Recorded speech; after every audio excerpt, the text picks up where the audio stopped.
नमस्कार। कभी ये सोचा है कि जो ऐप कभी बहुत अच्छी चलती थी, वो धीरे धीरे वक्त के साथ स्लो क्यों हो जाती है? इसका जवाब छुपा है एक शब्द में, मॉड्यूलाइजेशन। आज हम इसी गुत्थी को सुलझाने वाले हैं और देखेंगे कि यही एक चीज कैसे तय करती है कि कोई ऐप हिट होगी या फ्लॉप। ये कहानी हम सबने देखी है ना? एक ऐप जो पहले मक्खन की तरह चलती थी और अब हर नए अपडेट के साथ और भारी और बोझिल लगती है। असल में ये सिर्फ हमारी या आपकी फीलिंग नहीं है। इसकी असली वजह ऐप की नींव में, मतलब उसके आर्किटेक्चर में छिपी होती है। ज्यादातर ऐप्स की शुरुआत एक मोनोलिथ की तरह होती है। अब ये मोनोलिथ क्या है? सोचिए, एक ही बहुत बड़ा बक्सा है और सारा सामान उसी में ठूस दिया गया है। शुरू में तो ये ठीक लगता है, आसान लगता है, पर जैसे जैसे ऐप में नए फीचर्स आते हैं, ये बक्सा एक उलझे हुए तारों के गुच्छे जैसा बन जाता है। एक ऐसा जंजाल जहां एक तार खींचो तो पूरा सिस्टम हिल जाता है। अब जरा इस तस्वीर को देखिए, ये सब कुछ साफ कर देती है। बाईं तरफ है मोनोलिथ, एक कबाड़ खाना, एक ऐसी वर्कशॉप जहां कुछ भी ढूंढना या ठीक करना एक भयानक सिरदर्द है। और दाईं तरफ है मॉड्यूलर अप्रोच, एकदम मॉडर्न फैक्ट्री की तरह।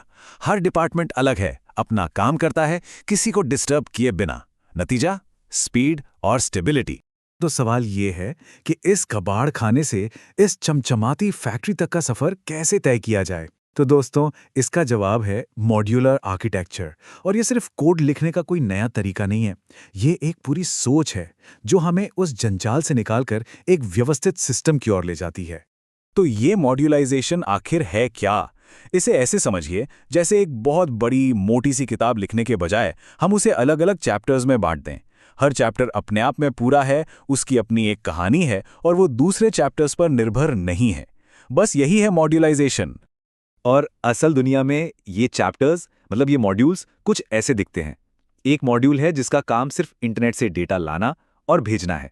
दूसरा मॉड्यूल है जो सिर्फ लॉगिन और सिक्योरिटी का ध्यान रखता है। सोचिए, हर मॉड्यूल अपनी अपनी फील्ड का एक्सपर्ट है जो बस अपना काम करता है और परफेक्टली करता है। ठीक है, ये सब सुनने में तो बड़ा अच्छा लग रहा है, पर असली सवाल तो ये है कि इससे फायदा क्या होता है। तो चलिए सबसे पहले देखते हैं कि ये डेवलपर्स की जिंदगी को कैसे बिल्कुल बदल देता है। पहला और सबसे बड़ा फायदा है रफ्तार, बिल्ड टाइम में कमी। जब भी कोई डेवलपर कोड में छोटा सा भी बदलाव करता है तो उसे पूरे ऐप को फिर से कंपाइल या बिल्ड करना पड़ता है। मोनोलिथ में ये ऐसा है जैसे दीवार में एक कील ठोकने के लिए पूरी बिल्डिंग को दोबारा बनाना पड़े। इसमें घंटों लग सकते हैं और ये बहुत ज्यादा फ्रस्ट्रेटिंग होता है। और यहाँ इस चार्ट में फर्क बिल्कुल साफ दिख रहा है।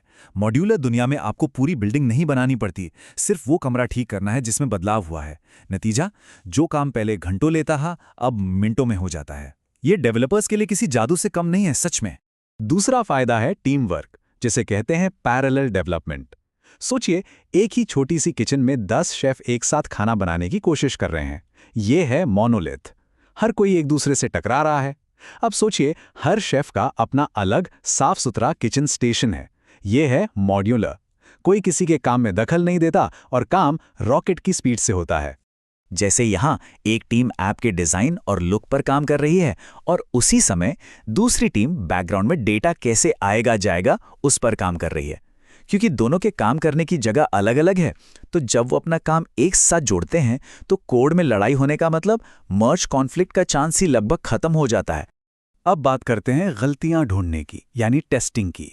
देखिए, एक विशाल उलझे हुए कोड में कोई बग ढूंढना भूसे के ढेर में सुई ढूंढने जैसा है। लेकिन एक मॉड्यूलर ऐप में हर मॉड्यूल एक छोटा साफ सुथरा डिब्बा होता है।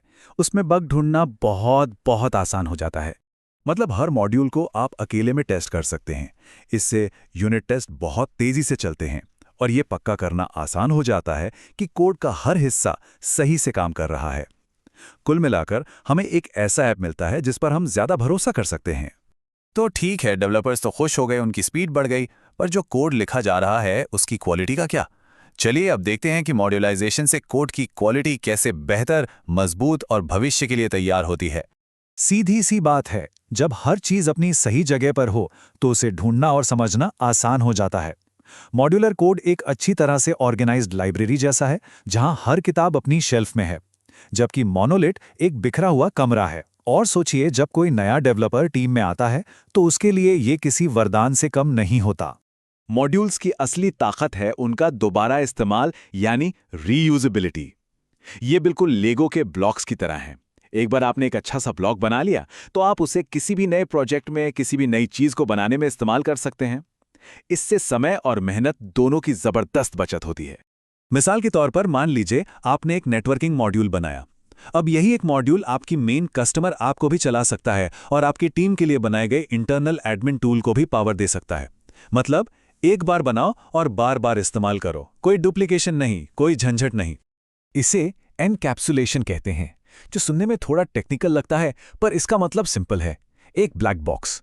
आपको ये जानने की जरूरत नहीं कि बॉक्स के अंदर मशीन कैसे काम कर रही है, बस ये पता होना चाहिए कि कौन सा बटन दबाने से क्या होगा। ये चीज कोड के अलग अलग हिस्सों को आपस में बुरी तरह उलझने से बचाती है।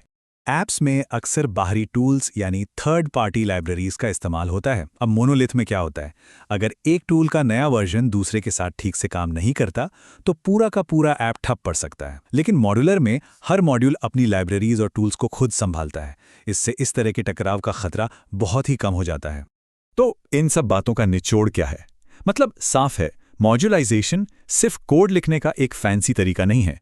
ये एक फिलॉसफी है, एक दर्शन है बड़ी और कामयाब ऐप्स बनाने का।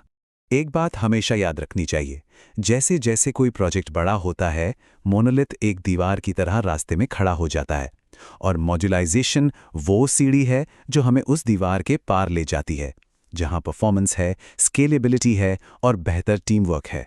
और हाँ, अगर कोई डेवलपर है जो अपने करियर में सीरियसली आगे बढ़ना चाहता है, तो भाई मॉड्यूलर आर्किटेक्चर को समझना तो अब नॉन निगोशिएबल है।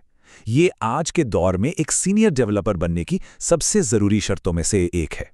तो जाते जाते बस एक सवाल, जिस प्रोजेक्ट पर अभी काम चल रहा है वो भविष्य की तरफ बढ़ रहा है या अब भी अतीत की जंजीरों में जकड़ा हुआ है? जरा सोचिएगा।